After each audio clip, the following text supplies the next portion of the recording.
Hello, good morning. How are you doing today? I'm currently going to go through the Valorant Reddit and find questions and topics that people want to talk about, answer those questions, and hopefully help you improve, maybe give you some information that you didn't have already, or answer some questions that you had before and you just haven't had answered yet.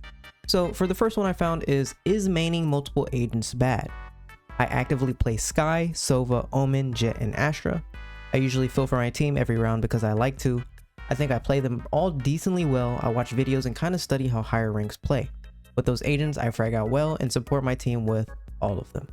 But overall, would it be better to focus on one agent, or is what I'm doing fine? So the most optimal thing to do is to main a role of agents. So the roles are duelist, like entry duelist, then there's like the second flex duelist, like Yoru. There's scan initiators like Sova Fade, flash initiators like Breach KO.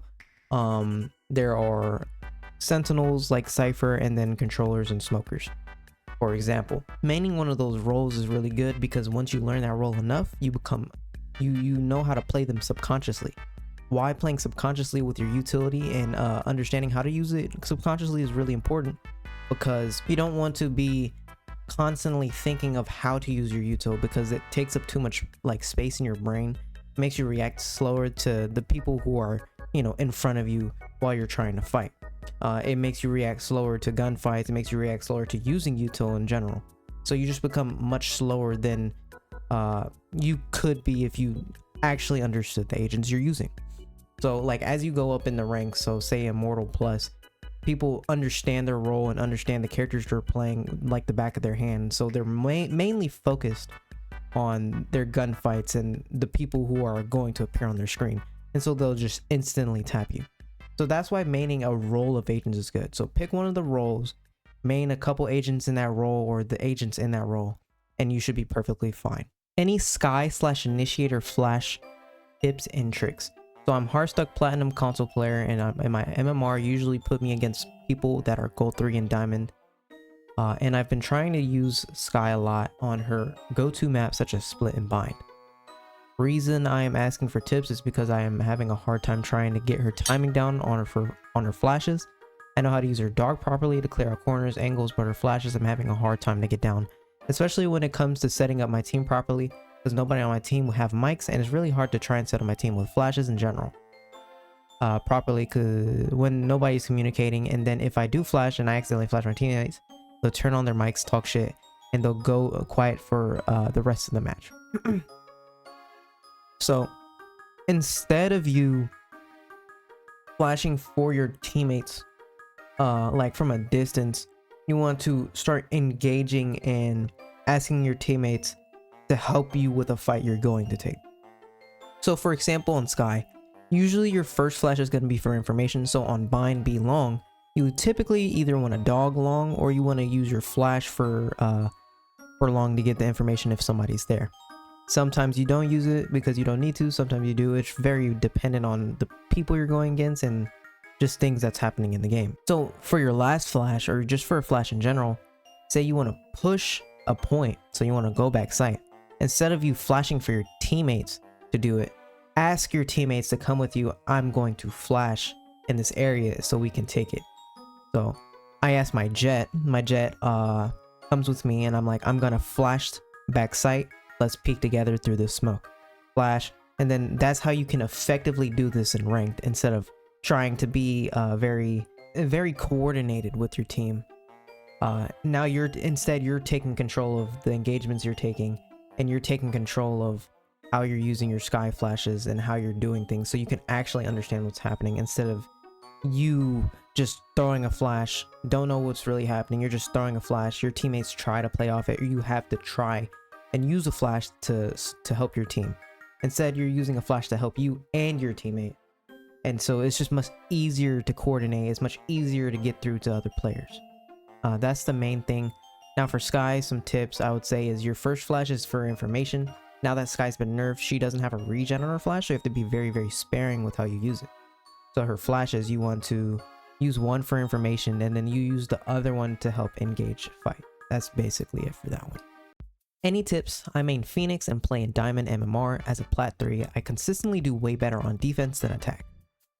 This could be just because as a duelist, I see it as my job to run in and take fights first. On defense, I'm also way more comfortable because they have to run into me. I use my molly to split them team apart and use blinds to take a few free kills. Now, when it comes down to Valorant, attack is much harder than defense, so a lot of maps will be a lot more defensive sided and ranked than you'll see in maybe like pro play, or some maps like bind are more attack sided. The reason these maps are more defense sided and ranked is because you do not have to rely on your teammates to really do anything on defense, and you don't have to coordinate much for defense. All you have to do is take fights, win the fight, and the enemies run into you, so you don't really have to think too much about how to engage a fight properly on defense. The reason it's harder on attack is because you have to pick apart the defense and you have to run into the defense. So now you have to properly use your utility, have your teammates help you, and do all these things on attack. So most people don't do that in rank, so it's much harder to take engagements, win engagements, and do good on attack if you're not properly playing with your teammates. So for Phoenix doesn't have a lot of space creation ability. He has a wall that blocks line of sight and a flash that that flashes the enemy team, obviously, and then he has a molly to get rid of and clear space. So you're not really an entry duelist per se, but the best thing you can do for entry is to wall off a large part of the map to take a little bit of space at a time, so you don't have to actually like take the full space. You can take the spaces in parts, so maybe you wall off half the site. I wouldn't recommend that per se, but this is just for an example. You wall off a part of the site, you take one part of the site with your flash, and as you run in so the enemy team can't see you, and then after that you use some initiator util to go past the wall that you put up to take that space, and then you can take the engagements that are in that situation as well. This splits up what you have to do and all the things you have to think about when playing entry, and helps you coordinate with your team better. It helps you coordinate how to take engagements a lot easier, and it isolates fights better.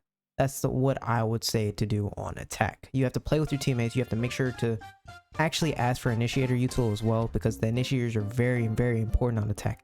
They're much less important on defense than it is just to be able to shoot your gun, but on attack it's very, very important. How to stop being inconsistent. When I play 5-man with my friends, I sometimes frag, but mostly I'm in the middle. My aim would be crazy taps or just whiffs in the free kills. My highest peak is Diamond 2, solo episode 8, and right now I am hard stuck gold 2. So inconsistency isn't like to improve your consistency at something. Your floor of being bad, like having bad days, like everybody goes through phases of things. Sometimes, let's say bad, middle, and really, really good. And in games you have bad, middle, and really, really good. Your bad, to have a consistent game, is your bad needs to be better than everybody else in that rank. So I'm in I can like fluctuate from Immortal and Ascendant right now, and if I go into a Diamond lobby, my floor as a bad player, if I play my agents properly, of course, if I know how to play my agents, I will always pretty much top frag against Diamond players, which is only a rank under me, or 2 ranks under me, and my floor of being bad is much higher than the Diamond players' general skill level. So the best way to fix inconsistency is to practice and to properly hone your fundamentals, whether it's your crosshair placement, your raw aim, and your just game sense in general. You need to polish those to raise the floor of your skill, instead of you relying yourself to be at the top of your skill at all times.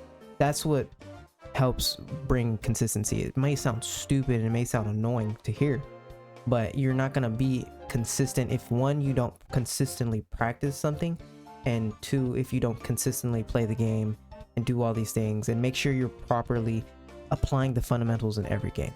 So what I would say to be consistent is to understand the basics of Valorant, crosshair placement, your raw aim, the fights you're taking, and playing with your teammates, and then making sure you're doing all that in a game, and you'll get better at the game as you practice your aim and stuff. You'll see you consistently go up, but until you hit Radiant, well, you won't have like a high skill floor, because once you have a high skill floor in like Diamond, you'll be in Ascendant.